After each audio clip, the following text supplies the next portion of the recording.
नमस्कार दोस्तों, रोंगटे खड़े कर देने वाली दास्तान। 3 साल तक बीबी की कब्र पर नाचता रहा ये शख्स। ये वही मर्डर मिस्ट्री है जो पूरे देश में डांसिंग और रेप के नाम से जानी जाती है। 600 करोड़ जायदाद की मालकिन शकीरा नमाजी खलीली मैसूर राजघराने के दीवान की बेटी थी। उसकी शादी रिटायर्ड IAS ऑफिसर और ऑस्ट्रेलिया में हाई कमिश्नर रहे अकबर मिर्जा खलीली से हुई। उनका शुरुआती रिश्ता बिल्कुल ठीक चल रहा था। दोनों की 4 बेटियां भी हुई। फिर धीरे धीरे इस पति पत्नी के रिश्ते को 25 साल बीत गए। इसी दौरान शाकिरा की जिंदगी में एक और शख्स आ गया जिसका नाम मुरली मनोहर मिश्रा था। मुरली एक राज परिवार में नौकर था। शाकिरा से वो एक प्रोग्राम में मिला था।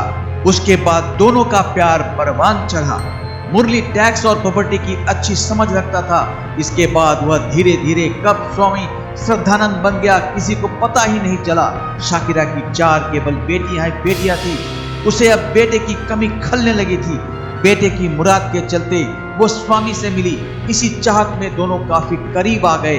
उसके प्रेम में पागल आखिर में शाकिरा ने पति को तलाक दे दिया और घर बार छोड़ छाड़ कर स्वामी से शादी कर ली। फिर दोनों बेंगलुरु शिफ्ट हो गए। माँ के इस फैसले से बेटियां बेहद नाखुश थी, इसलिए उसकी 3 बेटियां उससे अलग हो गई। लेकिन चौथी बेटी सबा माँ से अलग नहीं हो पाई। मॉडलिंग के शौक को पूरा करने के लिए मुंबई चली गई, लेकिन बीच बीच में माँ से मिलने आ जाया करती थी।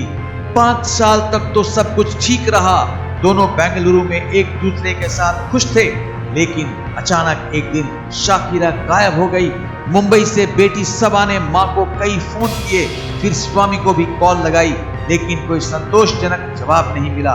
लिहाजा वो बंगलुरु चली गई। स्वामी ने खोजबीन में पूरे 9 महीने लग गए। फिर एक रोज स्वामी ने बताया उसकी माँ प्रेग्नेंट है और अमेरिका के रूजवेल्ट हॉस्पिटल में चेकअप के लिए गई है।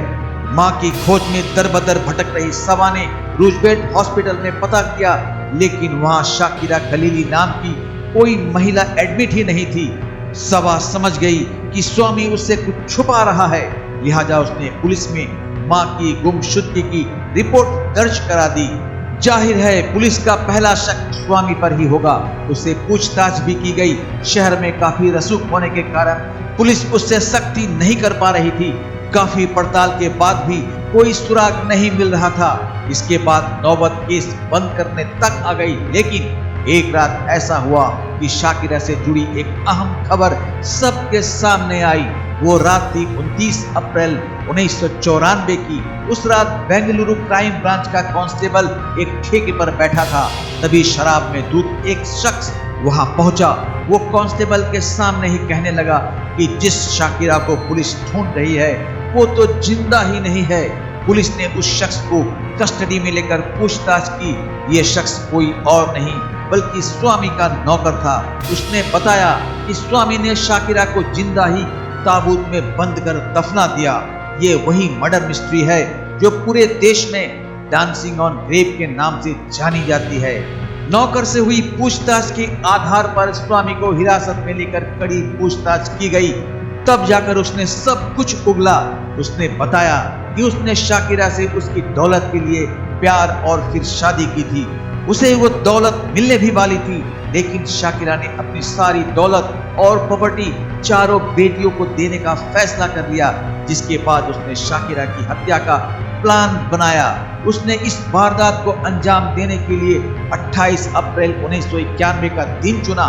उस दिन स्वामी ने घर के सारे नौकरों को छुट्टी दे दी। फिर शाकिरा के लिए खुद चाय बनाई और उसमें बेहोशी की दवा मिलाकर उसे पिला दी। चाय पीने के बाद शाकिरा बेहोश हुई तो उसे एक गद्दे में लपेटकर ताबूत में भर दिया, फिर जिंदा दफना दिया। दफनाने के बाद उसने उस जमीन पर शानदार टाइल्स लगवा दिए।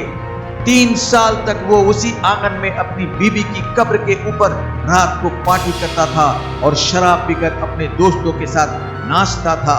पुलिस को ताबूत के अंदर नाखून की खरोंच के निशान भी मिले, जिसे देखकर साफ लग रहा था कि होश में आने के बाद शाकिरा ने बाहर निकलने की काफी कोशिश की होगी और आखिरकार उसने तड़पते तड़पते दम तोड़ दिया होगा। इसी क्रम में ताबूत से बरामद अंगूठियों और चूड़ियों से शाकिरा की पहचान हुई। सुप्रीम कोर्ट ने स्वामी को इस हत्या के लिए सजा सुनाई। अब वो बेलगाम की जेल में उम्र कैद की सजा काट रहा है। तो दोस्तों, राक्षस, दानव और दरिंदे असल में कहानियों में नहीं होते, वो हमारे और आपके आसपास इर्द गिर्द इस समाज में ही होते हैं, जिसका उदाहरण आपने इस सच्ची घटना में सुन लिया। तो मिलते हैं अगली वीडियो में, तब तक नमस्कार।